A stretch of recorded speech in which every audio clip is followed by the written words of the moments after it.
Bismillahirrahmanirrahim. Assalamualaikum warahmatullahi wabarakatuh. Perkenalkan, nama saya Muhammad Rizky Siregar. Saya adalah perwakilan dari kelompok 1 yang beranggotakan Titania Bella Putri, Isma Rusdina, dan Ade Sumarno. Kami akan membahas tentang macam-macam nasah.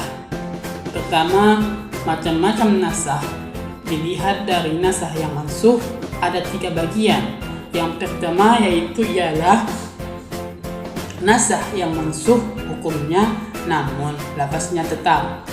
Ini adalah jenis nasah mansuh yang paling banyak, yaitu hukum syar'i dihapuskan, tidak diamalkan namun lafaznya tetap. Hikmah dari jenis ini ialah tetapnya pahala membaca ayat tersebut dan mengingatkan umat tentang hikmah nasah, terlebih dalam hukum yang meringankan dan diindahkan. Contohnya sebagaimana firman Allah SWT dalam Al-Quran, Quran Surah Al-Anfal ayat 65 yang berbunyi, Bismillahirrahmanirrahim. Ya ayyuhan nabiyyu hariril mu'minina alal qital iyyakum minkum isruna sabirun yaqlibu mi'ataini wa iyyakum mi'atun yaqlibu alfan minal lazina kafaru bi'annahum qaumun la yafqahun. Ayat ini menunjukkan kewajiban bersabarnya 20 umat Islam yang berperang menghadapi 200 orang-orang kafir, dan sabarnya 100 umat Islam yang berperang menghadapi 1000 orang-orang kafir. Kemudian hukum ini dihapus dengan firman Allah selanjutnya, yaitu Quran Surah Al-Anfal ayat 66 yang berbunyi, Bismillahirrahmanirrahim. Al-ana khaffafallahu ankum wa alama anna fikum da'fan fa iyyakum minkum mi'atun sabiratun ya'libu mi'ataini wa iyyakum minkum alfun ya'libu alfaini biiznillah wallahu ma'as sabirin. Bagian nasah mansuh yang kedua yang dilihat dari nasah mansuh yang tadi adalah nasah yang mansuh lafaznya namun hukumnya tetap. Al-Amidi rahimahullahu ta'ala menyatakan bahwa ulama telah bersepakat atas terjadinya nasah tulisan atau lafaz tanpa nasah hukumnya, berbeda dengan anggapan kelompok yang menyendiri dari kalangan Mu'tazilah.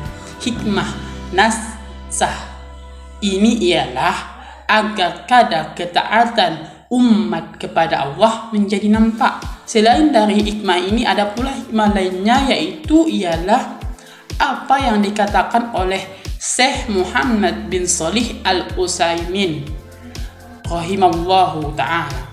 Beliau berkata, hikmah nasah lafaz tanpa hukumnya adalah untuk menguji umat terhadap amalan yang tidak mereka dapati di dalam Al-Quran dan mewujudkan keimanan mereka dengan apa yang Allah turunkan.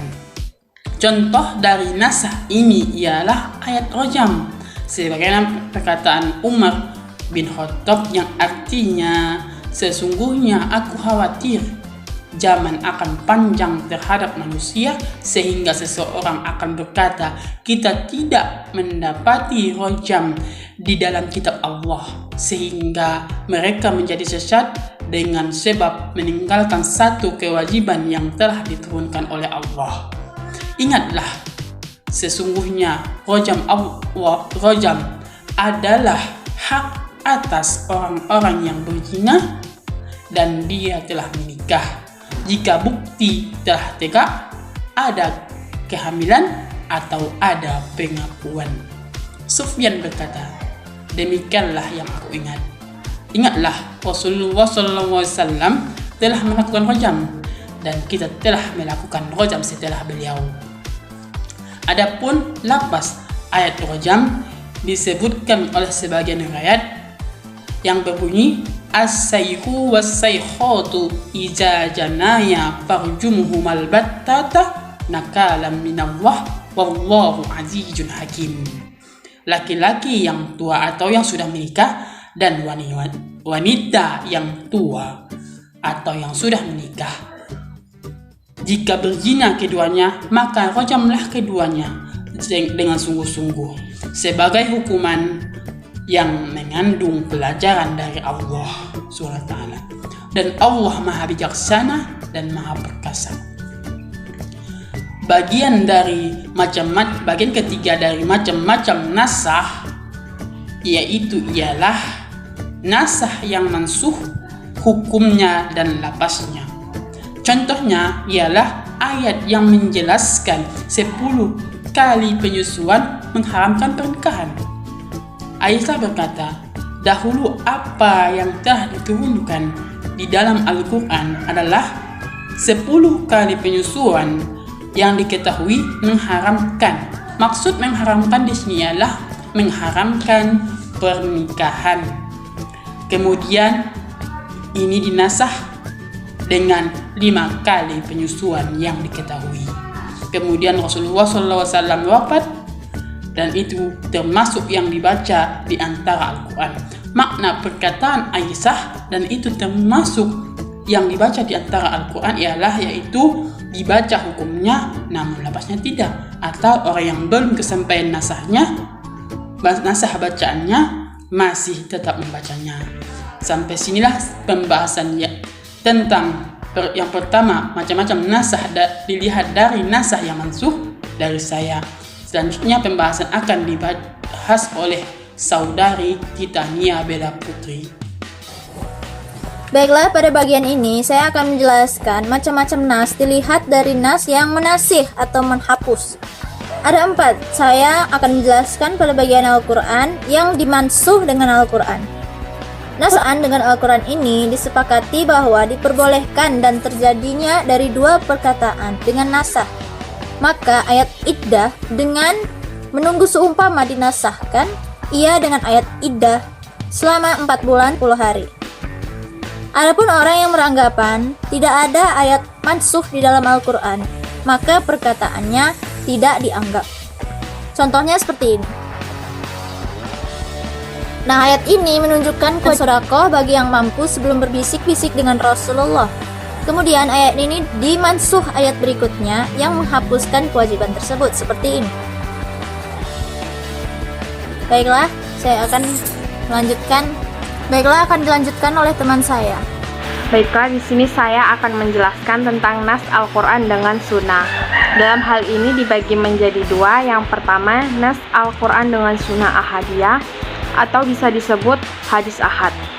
Jumhur ulama berpendapat bahwasanya hadis ahad tidak bisa menaskan Al-Quran dikarenakan Al-Quran adalah nas mutawatir atau menunjukkan keyakinan tanpa adanya praduga atau dugaan.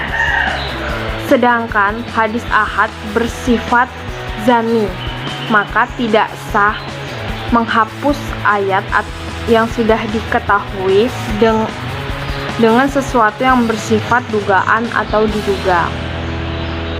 Yang kedua yaitu nas Al-Quran dengan sunnah mutawatir. Dan sungguh telah diizinkan oleh Malik, Abu Hanifah, dan Ahmad pada suatu riwayat karena bahwasanya sekalian adalah wahyu.